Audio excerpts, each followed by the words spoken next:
Intambara ikomeye nicyo cyigisho cy'iki gihembwe. Ibizaba ku isi mu bihe biheruka niyo nsanganyamatsiko y'iki cyumweru. Icyo kwibukwa turi kurebera hamwe kiboneka mu Migani igice cya 23 umurongo wa 23. Gura ukuri ntuguranire. Gura ubwenge no kwigishwa n'ubuhanga. Ingingo y'uyu munsi kwa mbere tariki 16 Kamena. Ubudahemuka ku Mana no ku ijambo ryayo. Niyo ngingo tugiye kwigira hamwe kuri uyu munsi. Mbere yuko tujya mbere muri iki cyigisho, dusenga Imana. Uwiteka Mana ikomeye, turagushimiye, turaguhimbaje, uhabwe icyubahiro. Tugushimiye ko wabanye natwe mu minsi yagiye itambuka yose. Tugushimiye rero kujya kubana natwe mu cyigisho cy'uyu munsi. Turagusabye kugira ngo umwuka wawe akomeze abane natwe, nibyo dusabiye ubuntu mu izina rya Yesu Kristo umwami wacu, amen. Ubudahemuka ku Mana no ku ijambo ryayo niyo ngingo y'uyu munsi. Dusome mu Migani igice cya 23 umurongo wa 23. Dusome muri Yohana igice cya 8 umurongo wa 32. Ndetse dusome Yohana 17 umurongo wa 17. Ndetse turiyaza kwibaza aya magambo cyangwa se aya masomo tugiye gusomera hamwe.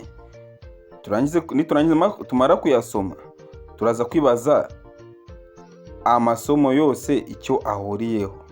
Mbese niki aya masomo ahuriyeho?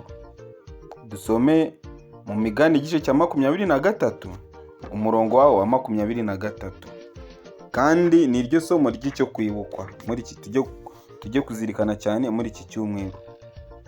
Haranditse ngo gura ukuri ntuguranure. Gura ubwenge no kwigishwa n'ubuhanga. Yohana 8:32 haranditse ngo namwe muzamenya ukuri, kandi ukuri niko kuzababatura. Dusome Yohana 17 umurongo wa 17. Haranditse ngo ubereshe ukuri, ijambo ryawe ni ryo kuri. Mbese aya masomo tumaje gusoma ahuriye kuki? Ingingo y'ingenzi aya masomo ari guhuriraho ni ukuri kw'ijambo ry'Imana. Ukuri, ijambo ukuri. Kandi nta handi ukuri kuba uretse mu ijambo ry'Imana. Hashize imyaka myinshi intambara ikomeye, ari urugamba ruri hagati y'ukuri n'ikinyoma. Satani ni umubeshyi kandi ni se w'ibinyoma. Yesu niwe ukuri kose gukomokaho. Yaravuze ati, ninjye nzira n'ukuri n'ubugingo. Ukuri kutubatura mu bishuko bya Satani kubonerwa mu ijambo ry'Imana. Bibiliya ihishura uburiganya bwa Satani kandi igahishura umugambi w'Imana. Ibyanditswe byera ni itabaza ry'ibirenge byacu. Umunyezaburi aravuga ati, guhishurirwa amagambo yawe kuzana umucyo, kandi guha abaswa ubwenge. Yongeyeho ati, indunduro y'ijambo ryawe ryose ni ukuri. Bene data, niba dukeneye ukuri, tugushakire mu ijambo ry'Imana. Niba dukeneye guhishurwa n'imigambi myiza Imana idufitiye, tubishakire mu ijambo ryayo, ari ryo Bibiliya. Niba dushaka gusobanukirwa n'uburiganya bwa Satani, tubishakire muri Bibiliya, ari ryo jambo ry'Imana. Ijambo ry'Imana ni ryo kuri. Nta handi twavana ukuri uretse mu ijambo ryayo ryanditswe muri Bibiliya.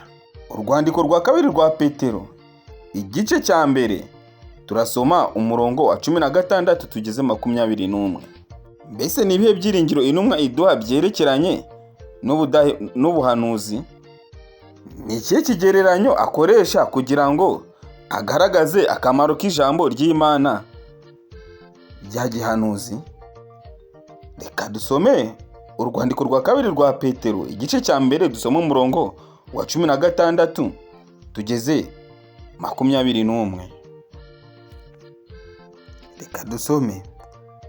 Burya ntitwakurikije imigani yahimbwe n'ubwenge, ubwo twabamenyeshaga imbaraga z'umwami wacu Yesu Kristo, no kuzaza kwe, ahubwo twiboneye n'amaso yacu icyubahiro cye gikomeye, kuko yahawe n'Imana Data wa twese ishimwe n'icyubahiro, ubwo ijwi ryavugiraga mu bwiza bukomeye cyane rimubwira riti, nguyu umwana wanjye nkunda nkamwishimira. Iryo jwi twaryumvise rivugira mu ijuru, ubwo twari kumwe nawe kuri wa musozi wera. Nyamara rero dufite ijambo ryahanuwe rirushaho gukomera, kandi muzaba mukoze neza nimuryitaho, kuko rimeze nk'itabaza rimurikira ahacuze umwijima, rigakesha ijoro, rikageza aho inyenyeri yo mu ruturuturu izabandurira mu mitima yanyu. Ariko mubanze kumenya yuko ari nta buhanuzi bwo mu byanditswe bubasha gusobanurwa uko umuntu wese yishakiye, kuko ari nta buhanuzi bwazanywe n'ubushake bw'umuntu, ahubwo abantu b'Imana bavugaga ibyavaga ku Mana bashorewe n'Umwuka wera. Bene data, dukwiye gusobanukirwa yuko hanuzi b'Imana batavugaga ibyabo, ahubwo ibyo bavugaga byose babaga bashorewe n'Umwuka wera. Ntitwakurikije imigani yahimbwe n'abanyabwenge. Ubuhanuzi bw'ijambo ry'Imana butumurikira mu nzira tunyuramo, budufasha gutandukanya ukuri n'ibinyoma. Iyo hataba Bibiliya twari kugendera ku bitekerezo by'abantu, kandi tukagwa mu bishuko mu buryo bworoshye. Abantu b'Imana bayoborwa ku byanditswe byera kugira ngo bibarinde abigisha b'ibinyoma n'imbaraga z'imyuka y'umwijima yoshya. Satani akoresha ubucakura bwose kugira ngo abuze abantu gusobanukirwa na Bibiliya, kuko ihishura ku mugaragaro ubuhendanyi bwe. Bene data, dukwiye gushyiramo umwete mwinshi tukayoboka Bibiliya. Bibiliya niyo ihishura ubuhendanyi bwa Satani. Bibiliya niwo mucyo ukwiye kutumurikira. Niryo jambo ry'Imana dukwiye kumvira, kandi Bibiliya izadufasha gusobanukirwa n'imico ya Satani, bityo tukamwirinda. Mu ihembura iryo ari ryo ryose ry'umurimo w'Imana, umutware w'ikibi arahaguruka agakorana umwete umurimo we. N'ubu arakoresha imbaraga zirenze urugero mu ntambara iheruka irwanya Kristo n'abayoboke be. Satani ari ku rugamba, kandi arimo arakoresha imbaraga nyinshi agerageza kurwanya Kristo n'abayoboke be. Ubuyobe buheruka kandi bukomeye bugiye kuzagaragariza imbere yacu bidatinze. Ubu buyobe bugiye kuzagaragara imbere bidatinze ni ubuyobe bukomeye cyane, kandi buzaba buturutse ku buhendanyi bwa Satani. Antikristo agiye gukorera ibitangaza n'ibimenyetso mu maso yacu. Azakoresha ubuhendanyi bukomeye busa n'ukuri ku buryo kubutahura bitazaba byoroshye, uretse kuba warasomye ibyanditswe byera. Bakundwa, dukwiye gusoma ibyanditswe byera, dukwiye kwimbika cyane mu byanditswe byera. Nibyo byonyine bizadufasha kugira ngo tuzatsinde ubuyobe bwa Satani.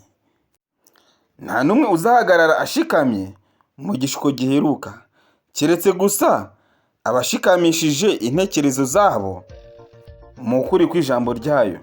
Umuntu wese azagerwaho n'iki kibazo ngo, mbese nzumvira Imana kuruta kumvira abantu? Iki ni cyo gihe cyacu cyo gufata icyemezo giheruka. Inshuti bakundwa, icyemezo giheruka tukwiye kugifata ubu ngubu. Tukwiye kumenya yuko tukwiye kumvira Imana kuruta abantu. Mbese ubu twiteguye kuzahagarara dushikamye ngo duhamye amategeko y'Imana no kwizera kwayo kwa Yesu? Inshuti makundwa, ukwiye kuba witeguye guhagarara ushikamye, ko imiraba igiye gutera imbere hano irakomeye cyane. Dukeneye umusare uzi gutwara ubwato. Uyu musare niwe uzadufasha gutsinda umwanzi Satani, niwe uzadufasha kunyura mu miraba iri imbere hano. Icyo ngusaba uyu munsi ni uko waba uhagaze ushikamye, bityo imitego ya Satani yose iri imbere hano tukazabasha kuyitsinda. Bene data, nta kindi kizatubashisha gushikama mu rugamba ruheruka uretse kuba muri Kristo, ndetse tukiga ibyanditswe byera, tukimbika mu ijambo ry'Imana. Bene data, ikitubuza kwiga ijambo ry'Imana ryose tugitera umugongo. Tugitera umugongo rwose. Twige kandi twimbike mu ijambo ry'Imana. Ibinezeza ni byinshi cyane, kandi ibinezeza nibyo bituma akenshi tutiga ijambo ry'Imana. Twirengagiza ibitunezeza, twite ku kuri kw'ijambo ry'Imana. Twe kuguranya ukuri kw'ijambo ry'Imana tukuguranya ibinezeza. Mwene data, icyo ngusabira kuri uyu munsi wa none ni uko warushaho kwimbika mu ijambo ry'Imana. Nta handi hano tuzavana intsinzi uretse mu ijambo ryayo Imana yaduteganyirije. Icyo nicyo ngusabira, nanjye nisabira muri aka kanya, mu izina rya Yesu Kristo umwami wacu. Amen. Dusenge Imana. Turagushimye, turaguhimbaje Uwiteka. Tumaje kureba uburyo umuntu wawe akwiye kuzabaho ataguhemukira. Kutaguhemukira tumaje kubona yuko ari ukwimbika mu ijambo ryawe, kandi tukavana mu ijambo ryawe ukuri, akaba ari uko tugenderaho. Turagusabye rero kugira ngo ubane natwe, uduhe umucyo wo kwimbika mu byanditswe byera, uduhe umucyo wo kugira ngo tujye twiga ijambo ryawe, kandi ukaba uwo kuridusobanurira. Ibyo tugusabye kuri uyu munsi ni uko ukwiye kuduha kugendera mu ijambo ryawe uko bikwiriye. Ibyo ni icyo ngusabye nizeye mu izina rya Yesu Kristo umwami wacu. Amen.